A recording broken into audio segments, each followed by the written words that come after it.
Hi friends, पिछले video में हम लोग एचसीएफ समझे थे। एचसीएफ निकालने की विधियां समझे थे। 3 विधियां देखे थे, लंबे भाग विधि द्वारा, गुणनखंड विधि द्वारा और डिफरेंस मेथड देखे थे। आज उसी सब मेथड पर हम कुछ क्वेश्चन ले रहे हैं। तो देखिए, पहला क्वेश्चन है, 3 अभाज्य संख्या है। पहली 2 संख्या का गुणनफल 1891 है और आखिरी 2 संख्या का गुणनफल 7991 है। तो तीनों संख्या ज्ञात कीजिए। देखिए, पहले हम इसको एक छोटे सा एग्जांपल से समझते हैं, फिर हम इस पर आएंगे क्वेश्चन पर। देखिए, बोला 3 आभाज्य संख्या। 3 आभाज्य संख्या हम छोटी 3 आभाज्य संख्या मान लेते हैं। जैसे कोई 3 आभाज्य संख्या 3 हो गया, 5 हो गया, 7 हो गया। हम अपने मन से 3 आभाज्य संख्या ले लिए। अब इसमें क्या बोल रहा है, पहली 2 संख्या का गुणनफल। तो पहली 2 संख्या का गुणनफल यानी 3 गुणा 5 बराबर 15 और आखिरी 2 संख्या का गुणनफल यानी 5 गुणा 7 बराबर 35। तो तीनों संख्या क्या है, मान लीजिए हमको ये नहीं दिया हुआ है और सिर्फ बोला है कि अंतिम पहली 2 संख्या का गुणनफल 15 है और अंतिम 2 संख्या का गुणनफल 35 है। तो तीनों संख्या ज्ञात कीजिए। तो यहां से देखिएगा तो इसका एचसीएफ कितना होगा, इसका एचसीएफ कितना होगा जो दोनों में कॉमन होगा। तो कॉमन क्या है हमारा, दोनों में 5 है, इसमें भी 5 है, इसमें भी 5 है। तो हमारा एचसीएफ कितना हो गया, 5 हो गया। तो एचसीएफ 5 है, यानी क्या देखे, जो दोनों संख्या में कॉमन है, जो दोनों में कॉमन है वही हमारा एचसीएफ है। तो एचसीएफ हमारा हो गया 5। तो वही काम यहाँ पर करना है, सेम टू सेम। देखिए कैसे, हमको पहला 3 संख्या है, पहला है, दूसरा है और तीसरा संख्या। 3 संख्या में हमारा पहला संख्या गुना दूसरा संख्या बराबर दिया हुआ है हमको कितना, 1891। 1891 दिया हुआ। अब और आखिरी 2 संख्या का गुणनफल यानी दूसरा गुना तीसरा बराबर कितना है, 7991। 7991। आप जानते हैं ये तीनों संख्या कैसी संख्या, अभाज्य संख्या। और अभाज्य संख्या में कभी भी आप कॉमन नहीं ले सकते हैं। अभाज्य संख्या कभी भी कॉमन नहीं आ सकता है। तो अभाज्य संख्या यानी कि इन दोनों में कॉमन क्या हो सकता है, इन दोनों में कॉमन क्या है, दूसरी संख्या कॉमन है। तो यहाँ से जो हमारा एचसीएफ आएगा, इन दोनों का जो एचसीएफ होगा, दोनों में कॉमन भी एचसीएफ होगा। तो इन दोनों का जो एचसीएफ होगा वो हमारी क्या हो जाएगी, दूसरी संख्या हो जाएगी। अब दूसरी संख्या आ गई तो पहली में रख दीजिए तो पहली संख्या आएगी और इसमें रख दीजिए तीसरी संख्या आ जाएगी। अब एचसीएफ निकालना है। तो इन दोनों का एचसीएफ कैसे निकाले, एचसीएफ निकालने का आपको 3 तरीके बता चुके हैं। लंबी भाग विधि से निकालिए, गुणनखंड कीजिए या फिर डिफरेंस मेथड से निकालिए। तो यहाँ पर हम डिफरेंस मेथड से निकालते हैं, जल्दी से हो जाएगा। देखिए, दोनों को माइनस करते हैं, घटाइए, 0 0 9 में 60 गया 1, 7 में से 1 गया 6, 6100 हमारा डिफरेंस आ गया। तो 6100 को हम तोड़ लेते हैं, गुणनखंड कर लेते हैं, 61 गुना 100। अब देखिए 61 हमारा क्या आ गया, अभाज्य संख्या आ गया। 61 क्या आ गया, अभाज्य संख्या। अब ये टूटने वाला है नहीं, अभाज्य संख्या तो टूटता नहीं। अब जो भी टूटेगा तो 100 टूटेगा। तो 100 का गुणनखंड क्या हो जाएगा, 1 होगा, 2 होगा, फिर 4 होगा, 5 होगा, 4 होगा, 5 होगा, फिर 20 होगा, 25 होगा, 10 होगा, 20, 25, 40 नहीं 50 होगा और 100 होगा। ये हो गया इसका गुणनखंड। तो अब देखिए, इन सारी संख्या में ये कौन सी संख्या है जो इन दोनों संख्या को भाग दे सके, 10, 100, 50, 20, 2, 4। ये सब संख्या इससे भाग नहीं लग सकता है। अब बोलिएगा का है, क्यों, क्योंकि ये सब संख्या सम संख्या, और सम संख्या कभी भी विषम संख्या को विभाजित नहीं कर सकती है। इसलिए ये सब सम संख्या होगी, तो इसलिए इन सब से तो भाग ही नहीं लगे।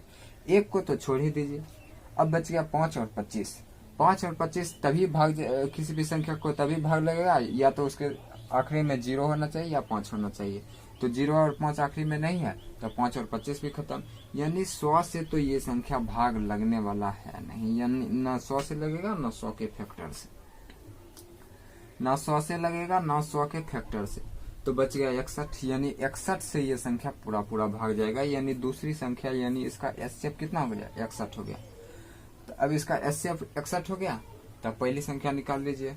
तो पहली संख्या कैसे निकालिएगा, पहली संख्या बराबर 1891 भागा 61 बराबर 31 होता है शायद, देख लीजिएगा।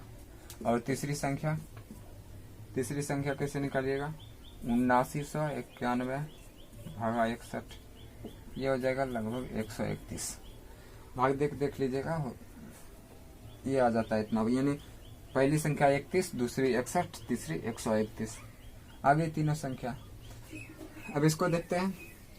वह बड़ी से बड़ी संख्या ज्ञात करें जो 211 एवं 396 को भाग देने पर समान शेष बचे। यानी वह कौन सी संख्या है जिसे हम 211 से भाग दें और 211 में भाग दें या फिर 396 में भाग दें, समान शेष पर।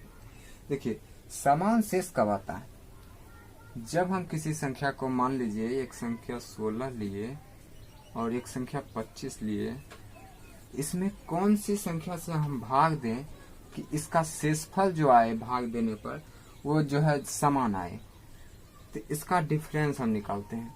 तो 16 और 25 और 16 का डिफरेंस आ जाता है 9। अब देखिए 9 जब डिफरेंस आता है तो 9 से यदि हम दोनों संख्या को भाग देंगे तो हमारा डिफरेंस सेम आएगा। तो 9 से भाग दिए तो इस डिफरेंस का इसका शेषफल कितना आएगा, 7 आएगा। शेष इसमें 7 आएगा और इसमें शेष कितना आएगा, 9 9 18 25 में से 18 गया 7। यानी दोनों में डिफरेंस यदि सेम लाना है, यदि दोनों का शेषफल सेम लाना है, यदि शेषफल सेम लाना है तो उसके डिफरेंस से दोनों संख्या को भाग दीजिए तो शेषफल सेम आएगा। तो देखिए, तो यहाँ संख्या क्या है, 211 और 396। यदि हम इसके डिफरेंस से इसको भाग दें, इसके अंतर से यदि इसको भाग दें तो हमारा शेषफल जो आएगा समान आएगा। समान शेषफल हमको निकालना है, तो समान शेषफल के लिए हम इसके डिफरेंस से भाग देते हैं। तो इसका डिफरेंस क्या है, 6 में से 1 गया 5, 9 में से 1 गया 8, 3 में से 2 गया 1, 185 आ गया डिफरेंस। यानी कि इसका डिफरेंस कितना आ गया, 185। यानी 185 से इस संख्या को भाग देंगे तो समान शेष आएगा और 185 से इस संख्या को भाग भी देंगे तो समान शेष आएगा। और एक सवाल और यहाँ पर है कि यदि 185, मान लीजिए इस क्वेश्चन में थोड़ा सा चेंज कर दे कि वह दो अंकों की बड़ी से बड़ी संख्या ज्ञात कीजिए, 2 अंकों की बड़ी से बड़ी संख्या ज्ञात कीजिए जो इतना एवं इतना से भाग देने पर समान शेष बचे। अब ये 185 तो 3 अंकों की है, तो हमको 2 अंकों की संख्या ज्ञात करना है। यानी कि 185 यानी इसके अंतर से तो ये समान शेषफल आएगा ही आएगा, लेकिन इसके अंतर के गुणनखंड से, इसके अंतर के फैक्टर से भी, इसके अंतर के फैक्टर से भी यदि इसके भाग दें तो समान शेषफल आएगा। तो इसका फैक्टर करते हैं। तो इसका एक फैक्टर है 1 गुना 185, 1 गुना 185। अब 2 से भाग जाएगा, नहीं जाएगा, 2 से तो नहीं, 3 से, 8 1 9 9 5 14, 3 से भी नहीं जाएगा, 6 से नहीं, तो 3 से 6 से नहीं, 5 से जाएगा, तो 5 से भाग देते हैं। 5 से भाग दिए, 5 3 15, 3 और 7 5 35 37। अब 37 भी किसी से भाग नहीं जाएगा, यानी इसका 2 खंड हुआ, यानी एक को तो हटा ही दीजिए। 185 3 अंकों की होगी, अब 2 अंकों की एक ही संख्या बच रही 37। यानी यदि 37 से भी हम इस संख्या को भाग दें, तो हमारा शेषफल जो आएगा वो समान आएगा। दोनों में हमारा शेषफल क्या आएगा, समान आएगा। देखिए अभी तक तो हमको 2 संख्या था तो उसका डिफरेंस करके उसके समान शेष का आंसर ले आते थे। लेकिन यदि संख्या 2 से ज्यादा हो, मान लीजिए संख्या है n1 n2 n3 n4 इस तरह से ढेर सारी संख्या दिया है। अब इसका बोल रहा है कि इसमें समान वैसी संख्या कौन सी है जिससे इसमें भाग देने पर समान शेष आए। तो इसमें भी वही करेंगे, दोनों का डिफरेंस निकालेंगे। इसका डिफरेंस d1, इसका डिफरेंस d2, इसका डिफरेंस d3। अब इस डिफरेंस का जो एचसीएफ होगा, इस डिफरेंस का जो एचसीएफ आएगा वही हमारा आंसर होगा। इस डिफरेंस का एचसीएफ यानी एचसीएफ ऑफ एचसीएफ कितना आ जाएगा, D1 D2 D3, यानी इन तीनों का एचसीएफ निकाल लेंगे। यानी कि पहले तो डिफरेंस निकालना होगा संख्या का डिफरेंस आ जाएगा, और फिर जो डिफरेंस आएगा उस डिफरेंस का एचसीएफ निकाल लेंगे, फिर वह संख्या हमको मिल जाएगा जो इन तीनों को भाग देने पर समान शेषफल बचे। जैसे एक क्वेश्चन, इस क्वेश्चन को देखते हैं। वह बड़ी से बड़ी संख्या ज्ञात करें जिसे 410, 751 और 1030 से भाग देने पर समान शेष बचे। अब समान शेष बचना है तो यहाँ दो से ज्यादा संख्या, दो संख्या था तो हम डिफरेंस निकाल लेते थे, या डिफरेंस ही हमारा आंसर हो जाता था, या फिर डिफरेंस का फैक्टर होता था। तो यहाँ तीन संख्या थे, तीन संख्या में पहले डिफरेंस निकालेंगे, फिर डिफरेंस का एचसीएफ निकालेंगे और वो हमारा आंसर होगा। तो 410, 751 और 1030, तीनों का डिफरेंस निकालना है, तीनों का डिफरेंस निकालना है। इसका डिफरेंस निकालिए, 1, 5 में से गया 4 और 4 में 7 3, 341, और इसका डिफरेंस 10 में से गया 9, यहाँ 12, 12 में से 5 गया 7, और 8 में से 9 में 7 गया 2, 279। हमारा डिफरेंस आ गया 341 और 279। अब इस डिफरेंस का एचसीएफ निकालना है। अब इसका क्या निकालना है, एचसीएफ निकालना है। इसका एचसीएफ निकाल लीजिए, हमारा आंसर आ जाएगा। इसका एचसीएफ भी हम डिफरेंस मेथड से निकालते हैं। तो इसका डिफरेंस कितना हो जाएगा, 11 में से 9 गया 2, अब यहाँ बचेगा 3, 13 में 7 गया 6, 62। अब या तो हमारा एचसीएफ 62 हो गया, या फिर इसका खंड होगा। तो इसका खंड 62 एचसीएफ हो सकता है, 62 से भाग देंगे, क्योंकि 62 सम संख्या है और ये विषम संख्या, कभी भी भाग नहीं जाएगा, यानी 62 तो हमारा एचसीएफ नहीं होगा, यानी इसका फैक्टर होगा। तो इसका फैक्टर करते हैं, तो इसका फैक्टर होगा 1 गुना 62, 2 गुना 31, 2 गुना 31। अब तो 31 से किसी से भाग जाएगा नहीं 31, इसलिए 31 हो गया लास्ट। तो अब देखिए 62 से जाएगा नहीं, अब 31 से देते हैं, 31 से जा सकता है, ये एक को छोड़िए दीजिए, और दो विषम संख्या, यानी 2 से भी नहीं जाता, यानी हमारा एचसीएफ जो आ जाएगा, इसका एचसीएफ कितना आ जाएगा, 31 आ जाएगा। यानी 31 से हम इन तीनों संख्या को भाग देंगे तो हमारा जो शेषफल आएगा वो समान आएगा। 31 से हम तीनों संख्या को भाग देंगे तो हमारा शेषफल समान आएगा। अब अगला क्वेश्चन देखते हैं। वह बड़ी से बड़ी संख्या ज्ञात करें जिससे 948 और 2480 से भाग देने पर शेषफल क्रमशः 3 और 5 बचे। यानी 948 से भाग देंगे तो 3 शेषफल बचेगा, और 2480 से भाग देंगे तो 5 शेषफल बचेगा। तो देखिए यहाँ पर करते क्या है, 948 है। अब 948 में 3 शेषफल बचना है, यानी हम इससे 3 घटा देंगे तो हमारा शेषफल 0 आ जाएगा, यानी पूर्णतः विभाजित हो जाएगा। तो 3 घटा देते हैं, 3 घटा देंगे तो क्या बचेगा, 5, 4, 9, यानी 945 हो जाएगा। अब 2480 में भी इसी तरह, 2480 में कितना घटाना है, 5 घटा देते हैं, इसमें 5 से घटा दिए तो क्या आ जाएगा, 2475। यानी कि 2475 और 945 हमारा ऐसा संख्या है जिसमें किसी संख्या से भाग देने पर शेषफल 0 या आए, यानी शेषफल 0 आएगा, यानी पूर्णतः विभाजित हो जाएगा हमारा जो किसी भी संख्या से इसमें भाग देंगे। तो यानी कि इसका एचसीएफ जो होता है, एचसीएफ किसी भी संख्या को पूर्णतः विभाजित कर देता है। एचसीएफ किसी भी संख्या को उसका एचसीएफ पूर्णतः विभाजित कर देता है, यानी कि इसका इस संख्या को ऐसा वही संख्या विभाजित करेगा जो इसका एचसीएफ होगा। तो इसका एचसीएफ निकाल लेते हैं, हमारा आंसर आ जाएगा। तो इसका एचसीएफ निकालते हैं, देखिए कैसे। यहाँ पर देखिए हम इसका खंड करने की कोशिश करते हैं। एचसीएफ निकालने का आपके पास 3 विधि है, किसी भी विधि से एचसीएफ निकालिए।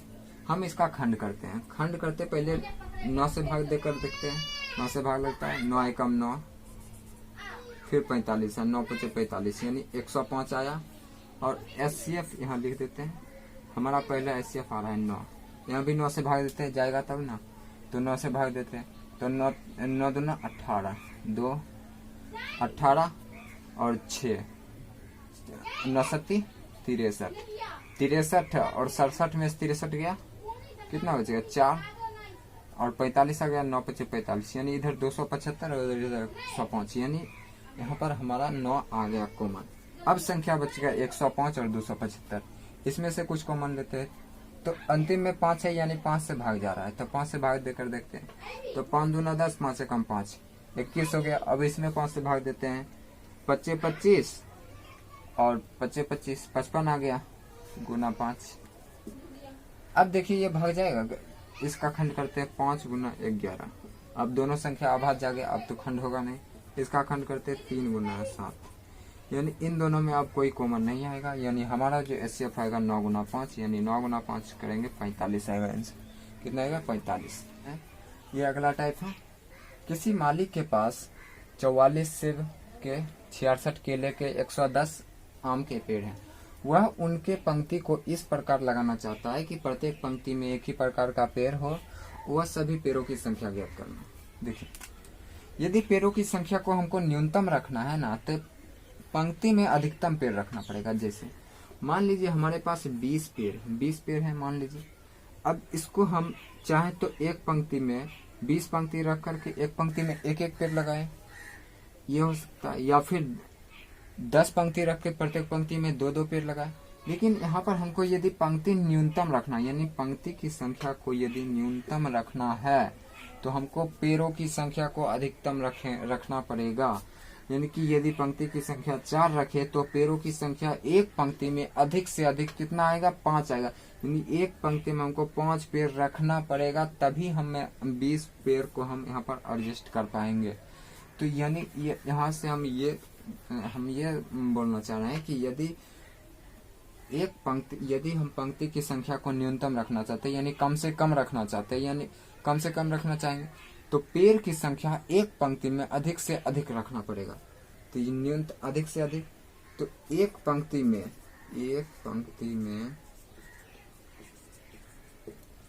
अधिकतम पेड़ों की संख्या,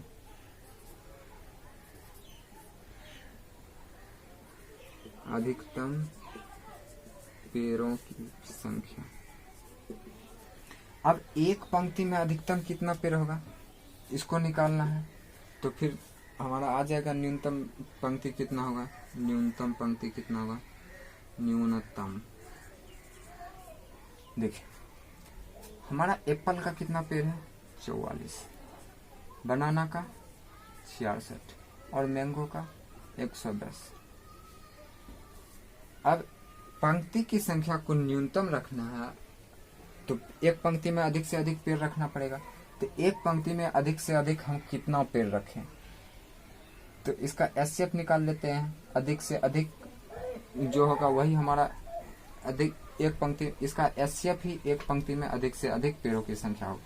तो इसका एचसीएफ निकालते हैं, डिफरेंस मेथड से सीधा निकालते हैं।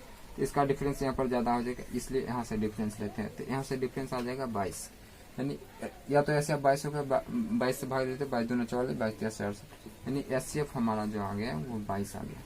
तो यानी एक पंक्ति में अधिकतम पेड़ों की संख्या कितना हो गया? 22 हो गया। लेकिन न्यूनतम पंक्ति की संख्या कितना होगा? पंक्ति की संख्या यहाँ पर क्या निकालने बोल रहा, सभी पंक्तियों की संख्या ज्ञात करें। तो यानी पंक्ति की टोटल संख्या कितनी हो जाएगी न्यूनतम? तो 22 से भाग देंगे, यहाँ पर 2 पंक्ति होगा, यहाँ पर 3 पंक्ति होगा और यहाँ पर 5 पंक्ति होगा।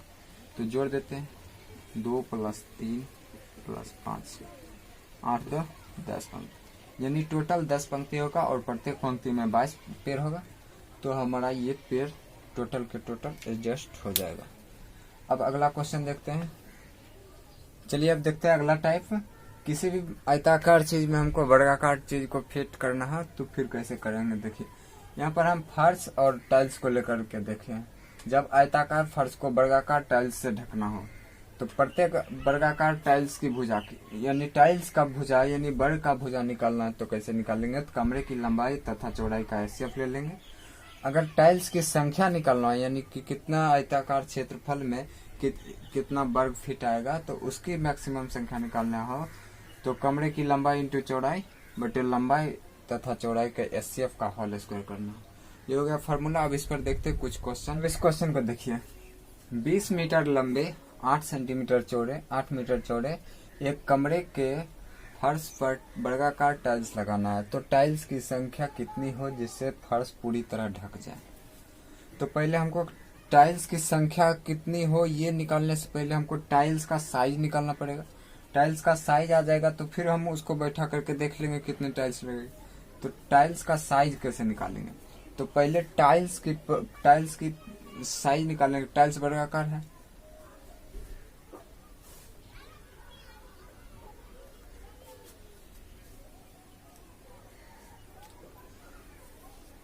आइए देखते हैं इस क्वेश्चन को। 20 मीटर लंबे 8 मीटर चौड़े एक कमरे के फर्श पर वर्गाकार टाइल्स लगाना है। तो टाइल्स की संख्या कितनी हो जिससे कि फर्श पूरी तरह ढक जाए? देखिए यहाँ पर एक कमरा है आयताकार कमरा में हमको उसके फर्श पर वर्गाकार टाइल्स लगाना है। तो वर्गाकार टाइल्स लगाना है, एक कमरा है, यहाँ पर हमको पूरे वर्गाकार टाइल्स से ढकना है।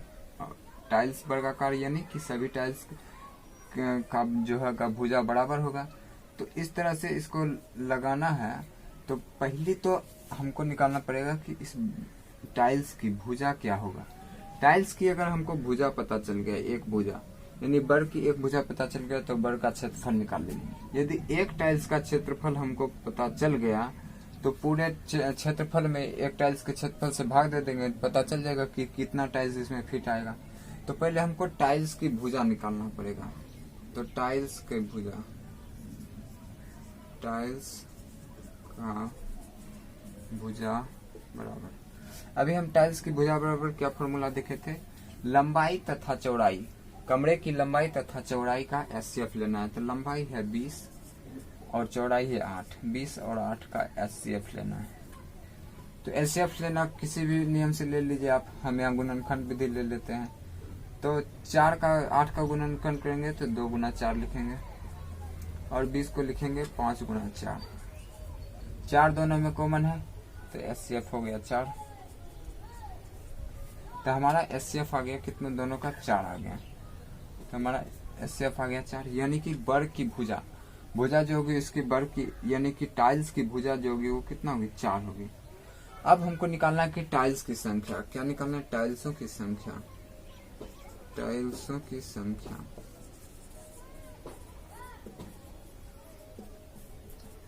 अब देखिए संख्या निकालने के लिए पहले पूरे कमरे का क्षेत्रफल निकाल लेते हैं, फिर इसके क्षेत्रफल से भाग दे देंगे। तो कमरे का क्षेत्रफल कैसे निकालेंगे? आयत का क्षेत्रफल क्या होता है? लंबाई इंटू चौड़ाई। तो लंबाई 20 है, चौड़ाई 8 है, तो 20 गुना 8 बटे वर्ग का क्षेत्रफल क्या होता है? भुजा स्क्वायर। तो भुजा है 4 का स्क्वायर, तो 20 गुना 8 बटे 4 गुना 4, 4 कम 4, 4 दूना 8, 4 कम 4, 4 पचे 20, 5 दूना 10, यानी टोटल टाइल्सों की संख्या होगी 10 और टाइल्स की भुजा की लंबाई होगी 4 मीटर। इस तरह से इस तरीके का क्वेश्चन आप बना लीजिएगा। अभी हम यहाँ पर एचसीएफ से जितने भी क्वेश्चन होते थे उसका हर टाइप का एक एक क्वेश्चन लेकर के यहाँ पर देख लिए। आपके पास जो भी बुक होगा उससे आप बना करके देखिएगा। अगर कोई क्वेश्चन नहीं बनता है तो कमेंट सेक्शन में क्वेश्चन को बोलिए, फिर हम उसका रिप्लाई करेंगे। थैंक यू, आज के लिए इतना ही रखते हैं, मिलेंगे अगले वीडियो में।